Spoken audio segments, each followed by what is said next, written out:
story we have been following throughout the past 2 days surrounds a superstar herself, Caitlin Clark, the WNBA star, the Indiana Fever star, Caitlin Clark. She's going to miss all the action on the court. Caitlin Clark gets hurt, and guess what? Your demand vanishes because people ain't going to pay up to see these athletes that are ungrateful that their sport's growing. People aren't paying up for that. And we are here, right here.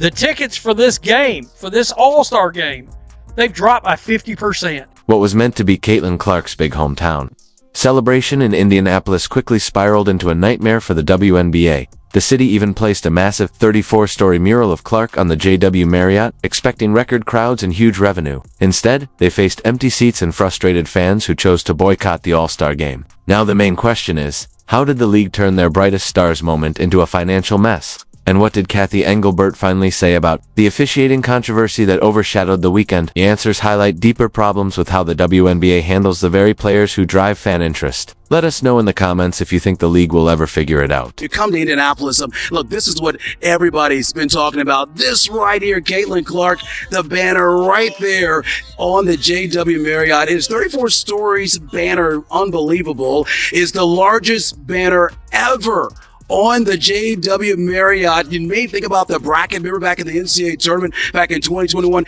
Yeah, it's bigger than that as well. 113,000 square feet. It is unbelievable. And you see what it says, from downtown in my town. No doubt, this is something that is grabbing everyone's attention. And who else better to be on that than the star herself, Caitlin Clark. Indianapolis spent months preparing for what they thought would be the biggest WNBA weekend in history. The city put up a replica all-star basketball court at the airport, local businesses stocked up on inventory, and hired extra staff. Gainbridge Fieldhouse had sold out within hours when tickets first went on sale. The get-in price hit $121, with average resale tickets going for $262, with the best seats going for thousands. The highest in WNBA All-Star Game history, according to TickPick. Really unfortunate that Caitlin Clark missed it. The crowd would have been exploding. The crowd would have been exploding. The arena would have been exploding. Oh man, a big miss as far as the WNBA is concerned. Then came July 17th. The moment Caitlin Clark's groin injury was announced on social media, everything shifted instantly. You could actually watch the ticket market collapse hour by hour. Average prices that had been around $262 dropped to just $64. Within hours, a staggering 75% drop. Sellers panicked as the resale market went into complete freefall. People who had bought tickets as investments suddenly scrambled to sell them at huge losses. The get-in price fell from $121 to about $65. And even at those low prices, buyers weren't exactly lining up. This wasn't a slow decline over days, it was a real-time financial collapse, unfolding right in front of everyone on social media. From $121 all the way down to just $64 after news broke that Caitlin Clark won't be playing. These are people saying, I'm done. I don't want to watch. Caitlin Clark's not. I bought tickets solely to watch Caitlin Clark in the All-Star Game. I made accommodations solely to get to Indiana to watch Caitlin Clark in the All-Star Game. She's injured. I have no interest in that anymore. People are selling their tickets so much so they just want off of them.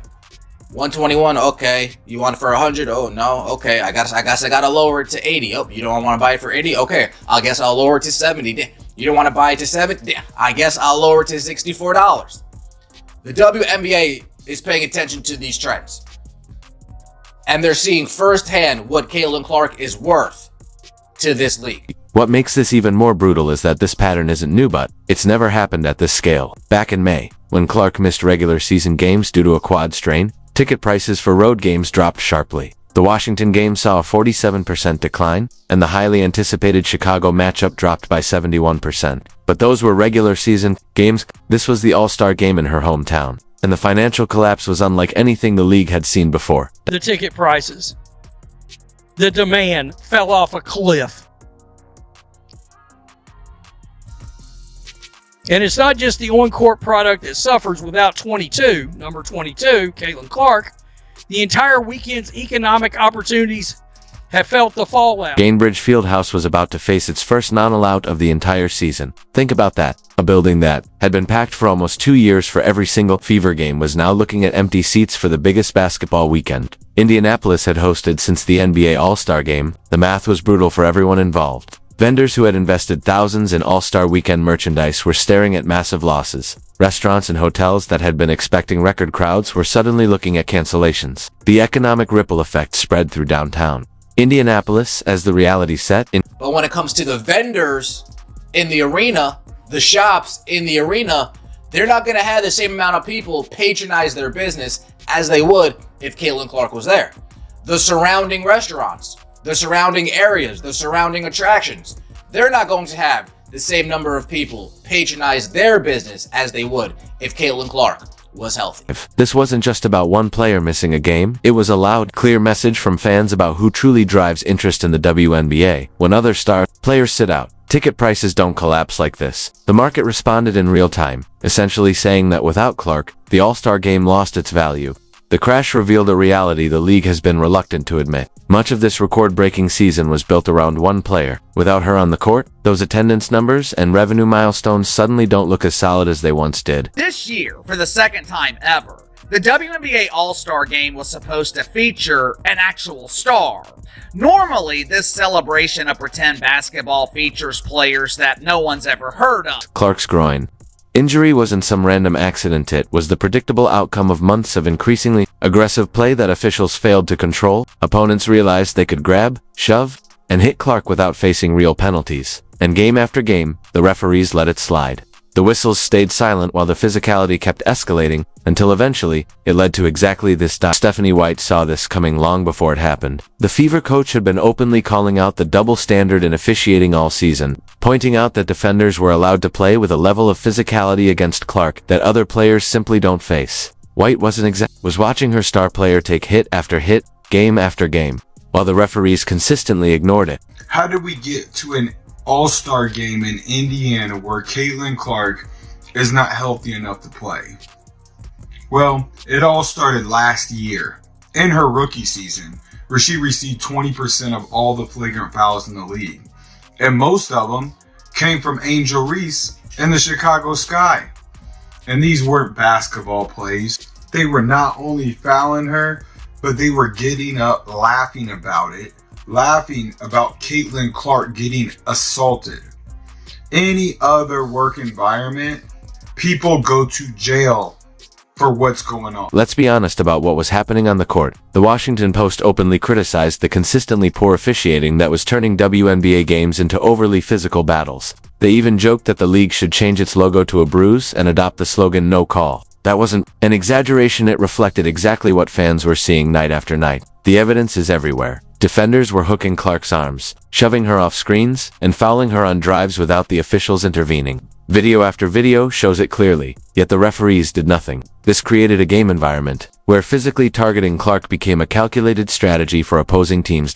Yeah, I mean, there's a level of physicality that they're able to play with against her. I knew it as an opponent, and I see it as her coach. And I'm not exactly sure why, but it just is what it is. And we've got to help her learn to adjust and use it against them in certain ways. We've got to find some ways to make it a little bit easier for her.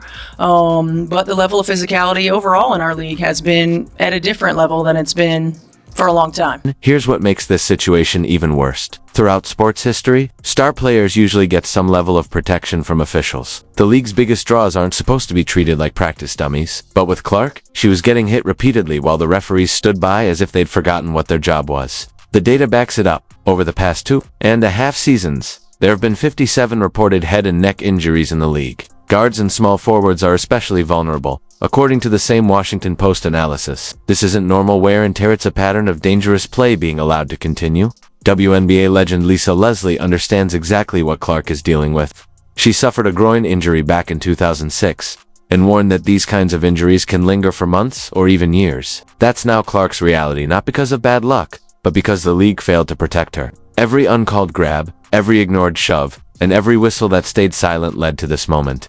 The officiating crisis hasn't just cost the WNBA millions in revenue, it has exposed a system that refuses to protect its most valuable asset. When your biggest star gets hurt due to an action, you can't be surprised when fans decide not to show up. And last year, I noticed how much it was just Caitlin Clark. Caitlin Clark was taking all the hits. Caitlin Clark was taking all the abuse. But this year they've added Sophie Cunningham. She gets more flagrant fouls on her than anybody in the league besides Caitlin Clark. And Aaliyah Boston, she's been taking hits as well. But the worst thing is the consistency. So they don't call flagrant fouls, or most of the time, Caitlin Clark could be held for an entire game at a time. They don't call fouls. They don't call common fouls. But then when it's the Indiana Fever, guess what? Touch foul here, touch foul here. They call absolutely nothing. She had that injury 2006, and listen, I was heavily taped around my thigh, around my glute, just trying to make sure there was enough pressure to hold that groin. And the hard part is that the groin is an area that you can't just touch and go, it hurts right here. You feel it deep. You have to get a lot of deep treatment, whether it's ice and heat and rest. Well, Caitlin Clark, she can't find a lot of rest right now because she's mid-season.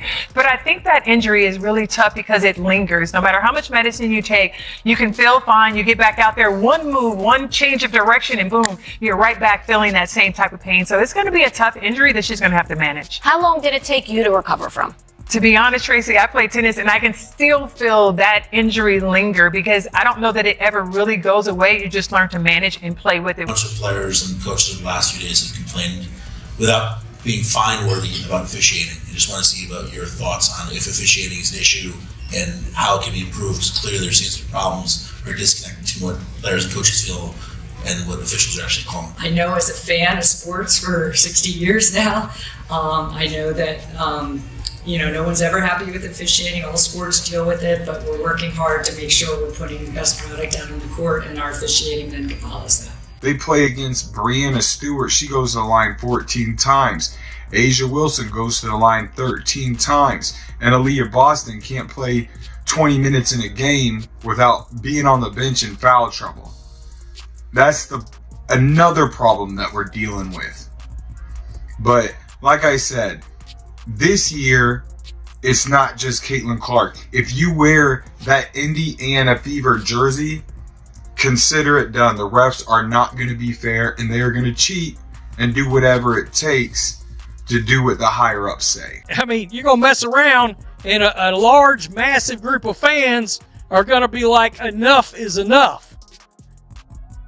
We've never had to see anything like it in sports, but you don't see these other leagues going around talking crazy about their fan bases all the time like this league does. It's continuous. They're running their mouth about the people that are paying money to see them. You don't have other jobs where people walk up.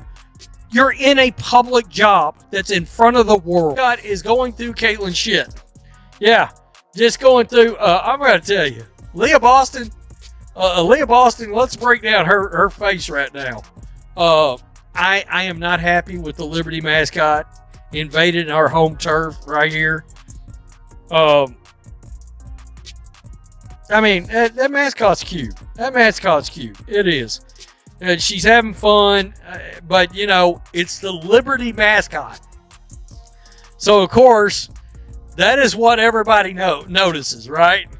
After the meeting, the WWE style meeting in the back of the arena, right? As the heels are all meeting together, Breanna Stewart, and Sabrina, and Sandy Barndello, basically the Liberty, and of course the recruiting into the Four Horsemen. They're recruiting Caitlin Clark.